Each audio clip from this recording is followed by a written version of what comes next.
Hey guys, Jason Timothy here, musicsoftwaretraining.com, back with another video today. And today we're getting into song arrangement. So what to do once you have your 8-bar loop, and what's the best next step that you can take in arranging your song. So over my years of music production, I've tried a lot of different things. I've tried, okay, I've got my part here. Now I need to kind of start another section and do this sort of thing and figure out what the next thing's going to be, and then figure out what the next thing's going to be, and so forth. I've done that. I've also done where I built my song over in the session window, and what I would do is I'd make all these different parts, and usually I'd end up with way more than I needed, and a lot of them didn't end up working, because when you try to predict what a song needs before the song tells you what it needs, a lot of times it sounds really, really cut and paste, and it doesn't sound smooth when it's making its transitions. So I came up with a much better approach and much faster approach. It takes a lot of the guesswork out of when to put your breaks, where to put them, what comes next, da da da da da da. So if we think about this, a song is basically, once you've got your 8-bar loop, a song is basically an intro, an outro, and then 3 separate sections in between, usually right around there. So that's not really a whole lot that you need to sort out. So what you really need to do is figure out where your breakpoints are. When you figure that out, then you kind of know your different sections, your intro, your outro, and then those middle 3 parts. And in each section, usually something needs to be added to build the energy, or subtracted to kind of pull some energy back and create some tension. So this makes it much easier. And it might seem counterintuitive when I show you, but I think once I explain it, it'll make a lot more sense. So what I do is, after I've made my 8-bar loop, I've got this little techno thing going on. All right, real simple thing, nothing so special at the moment, but let's just say that this is kind of ready to go, kind of built it out, and it's got the elements that I want.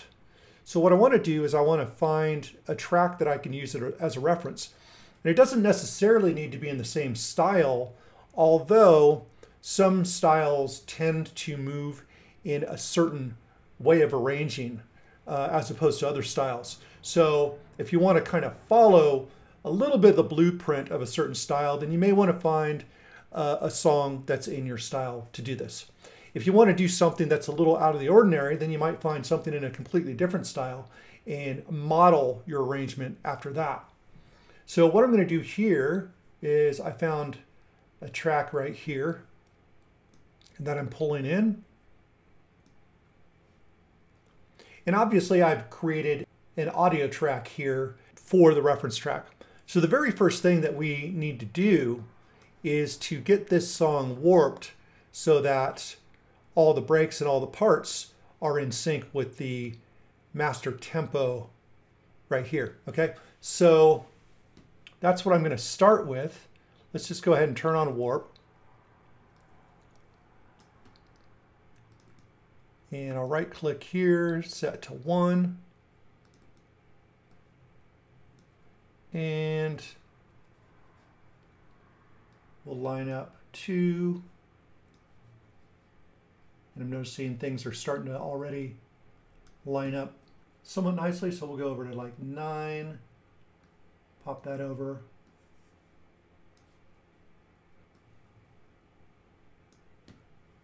And things are lining up pretty nicely. Let's come all the way over.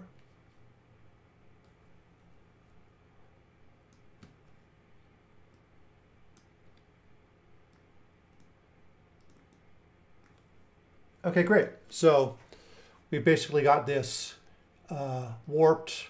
I could turn on the metronome to make sure.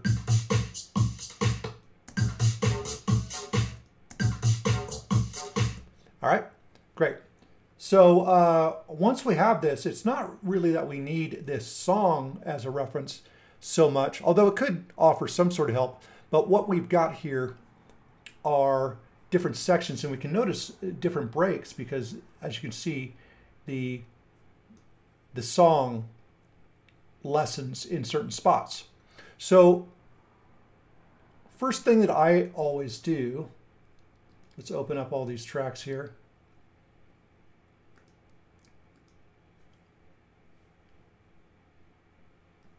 I'll just highlight all this,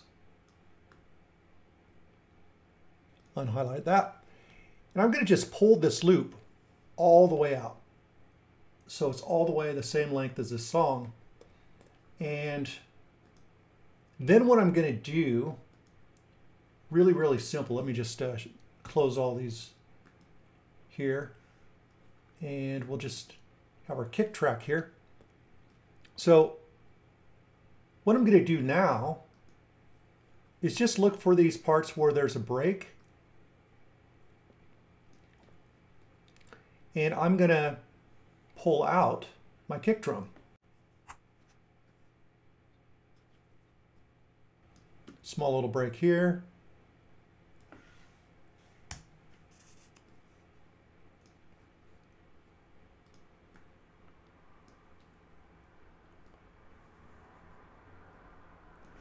There's a break there. So there's like little breaks and bigger breaks.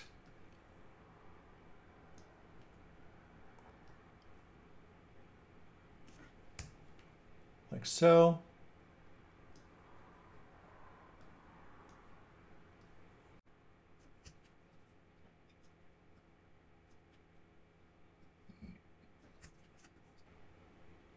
And let's see here.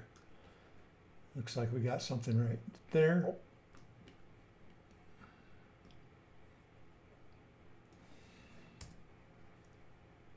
Where's that? Let's pull it from here.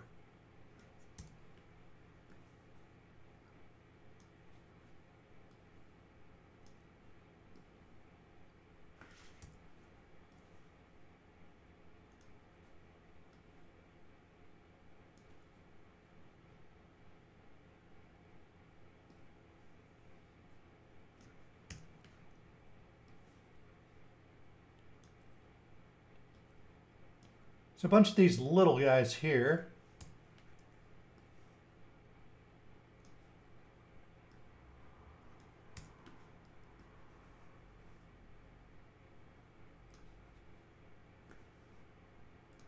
And here we got a long break right here. So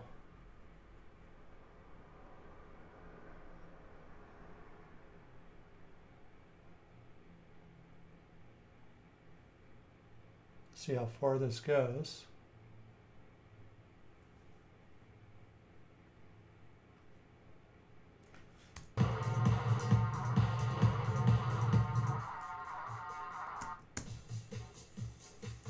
All right, so this goes all the way up to here. All right.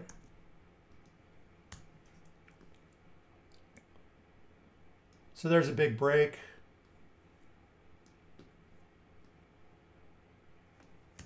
Small break here.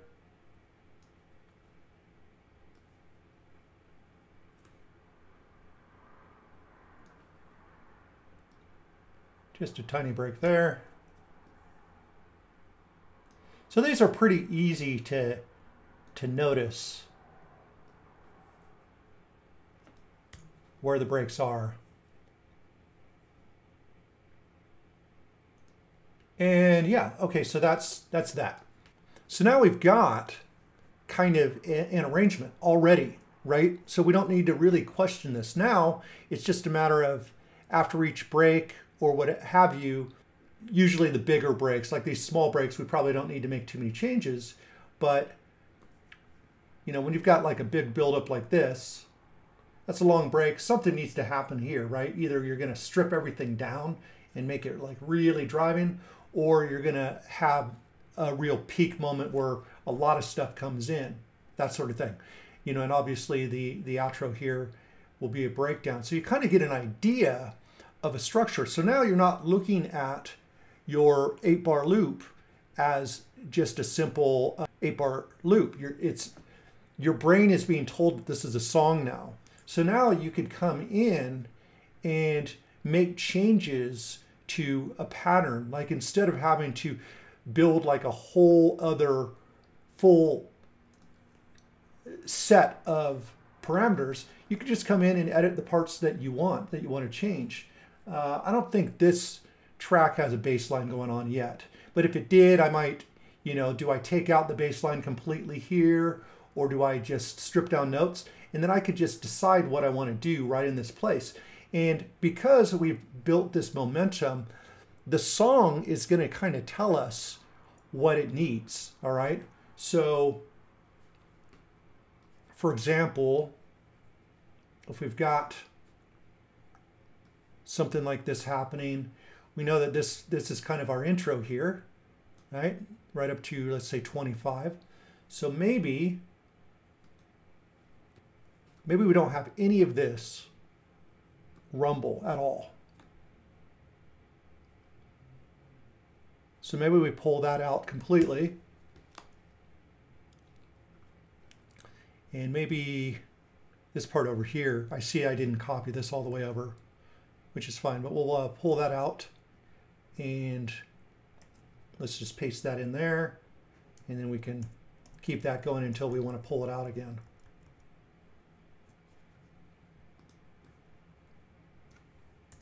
Now the thing about this is that you're not stuck with this arrangement. If you decide, oh, you know what, for my song, this is way too long of a break, you could just highlight a section, and with Command, if you're using a PC, use the Control instead of Command, but Command Shift X, boom, we've just shortened that in half, and you've shortened the whole arrangement that quickly. So you know, now that once you start with a basic arrangement, then you can double the length of a certain part, or half the time, or double the length of a break, or whatever you want to do, whatever feels right at that moment. But you don't have the guesswork of setting this up. Now the breaks actually sound like something's happening, right? That's a terrible intro, by the way. I probably need more stuff in here going on. But then once again, since this sounds like it's too long of an intro, maybe I just decide that I want to shorten this by a little bit. So maybe I just pull that out and so forth, right? Obviously, building the song is going to be different, and it's going to take you a little bit of time to kind of figure out what you want to do. But once you figure out your intro, you kind of just do the reverse for your outro part, so you can start pulling things back out.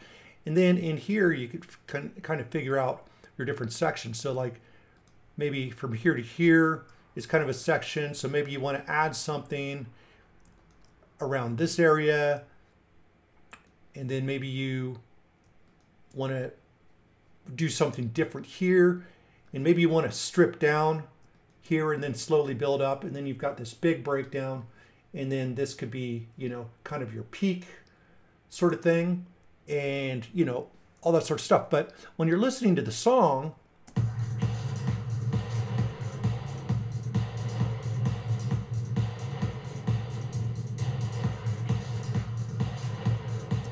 those little breaks kind of inform you of what's coming next and when something needs to happen. So this is definitely not a whole tutorial on finishing your 8-bar loop. I would assume that you probably have more elements in your 8-bar loop than this. But once you get your 8-bar loop with all the parts that you think you're going to want, then you can go into using another song as a template. You know, and it doesn't hurt to say, oh, okay, what happened in this song before this break? And what happens after the break?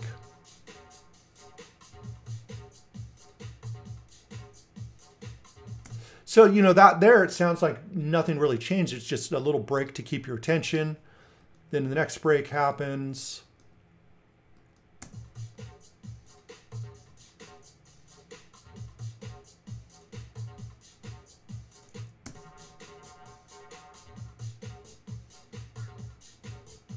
See, now you can hear something new coming in over here. So it can kind of inform you a little bit, with your reference track of, what the next thing might be, just give you little clues.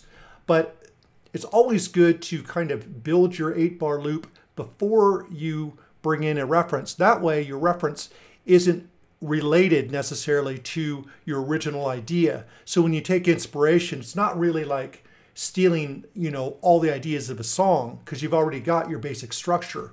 All you're trying to do is figure out placement and arrangement ideas. So this is my recommendation to really quickly get your 8-bar loop moving and feeling more like a song. So with that, guys, I hope this helps you guys. This is something that's really helped me finish, about a song a week anytime I want.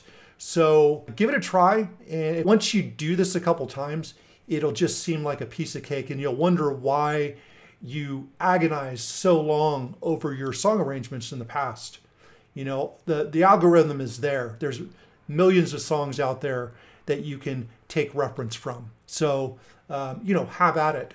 And then spend more of your time on the creative aspects and the sounds and, all of that sort of stuff. All right, guys, take care. I'll speak to you guys tomorrow.